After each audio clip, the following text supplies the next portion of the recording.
Alexander Volkanovski reclaims the throne. Coming into UFC 314, the featherweight GOAT had his legacy questioned after back-to-back knockout losses, with many wondering if his chin could still hold up, or if the game had finally caught up to him. But when the cage door shut, Volk put all those doubts to rest. Right from the opening bell, Volkanovski came out aggressive, walking Lopez down and letting his hands go. It was a competitive fight, with Lopez having his moments, most notably dropping Volk in the second round and landing several clean power shots across all 5 rounds. But Volk was in control for most of the bout, dictating the pace, mixing in brutal combinations, and rocking Lopez on multiple occasions. By the time the final horn sounded, it was clear Volk had done enough. The judges agreed, awarding him a unanimous decision victory, and with it, the featherweight crown once again. Volk is looking to get back in there as soon as possible. 2 possible opponents were proposed to him, Yair Rodriguez and Movsar Evloev. Rodriguez, who defeated Pitbull during the same event, revealed that UFC matchmakers promised him the winner of this fight would get the next title shot. Would you like to see a rematch between Volk and Yair? Leave your comments below.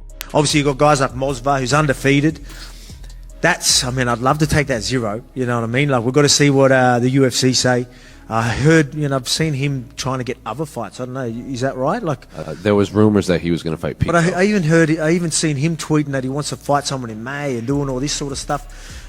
So maybe he's had the chats and they want him to have one more fight. I don't know. So I don't know that situation, but I'll see how things are. I'd love to say, I told you I want to get straight back in there. I still do.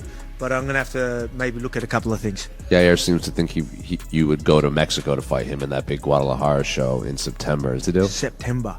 I mean, if everything's good, I'd probably like to go soon, quicker than that, to be honest. That's probably the second fight. So maybe it can be, if I'm good, maybe I get the fight, maybe July. Movsar, you know what I mean? Like, you take if they want to do that, if they want to quickly go and I feel good, maybe quick turnaround with Movsar if I don't have busted hands.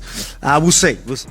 Paddy Pimblett silenced many doubters with a statement win over Michael Chandler, marking the biggest victory of his career so far. Chandler came out strong in the opening round, using his experience and explosiveness to close the distance, score a takedown, and control Pimblett for the majority of the frame. But even in that round, Pimblett started to shift momentum in the final moments, getting back to his feet and pressing the action with sharp combinations. From round 2 onward, it was all Paddy. He lit Chandler up on the feet, picked his shots wisely, and showed his underrated grappling by taking Chandler's back and punishing him with slicing elbows. Chandler had no answers once Pimblett found his rhythm. Round 3 sealed the deal. Paddy hurt him badly, took him down, and unleashed a relentless ground and pound assault that left the referee no choice but to wave it off. It was a dominant one-sided finish to a fight many expected to be his toughest test to date. Now 7-0 in the UFC, with 5 of those wins coming by stoppage, Paddy used the mic to call for a top contender next, and based on this performance, it's hard to deny him.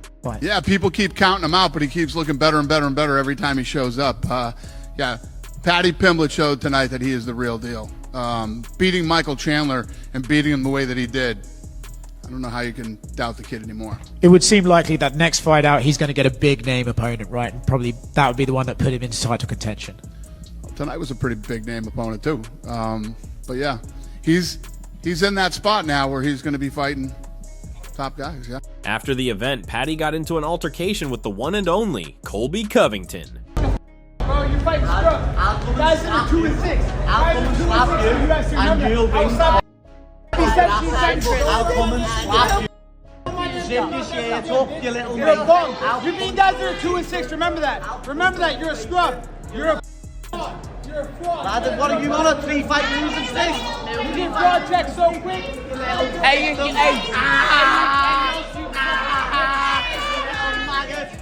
Keep putting your act on you.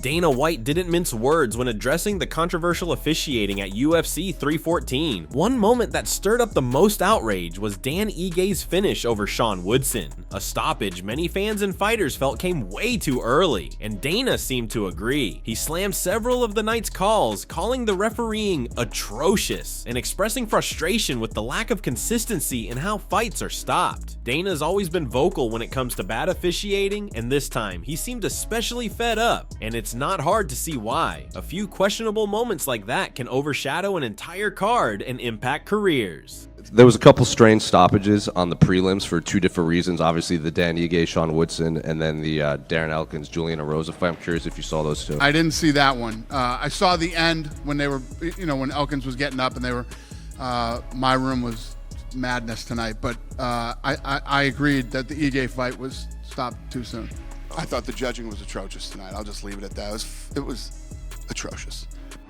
Paddy Pimblett is turning up the heat in the lightweight division. After Ilia Topuria recently expressed interest in a future showdown, Paddy wasted no time firing back, saying he'd gladly welcome the former featherweight champ to 155 and show him what the lightweight division is all about. And with Paddy potentially just one win away from a title shot, the timing couldn't be juicier, but Paddy wasn't done there. He also took a dig at Arman Tsarukyan, with whom he's had a simmering rivalry. The two have thrown shots at each other for years, and Paddy continues to slander Arman, mocking him for pulling out of a championship fight. This beef with Arman goes way back. The two have traded jabs on social media, with Arman often mocking Paddy's skill level, while Paddy claps back, questioning Arman's star power. But now that both are circling the title picture, that rivalry is starting to feel inevitable. The lightweight division just got even hotter. How do you like Paddy's chances in such a stacked division?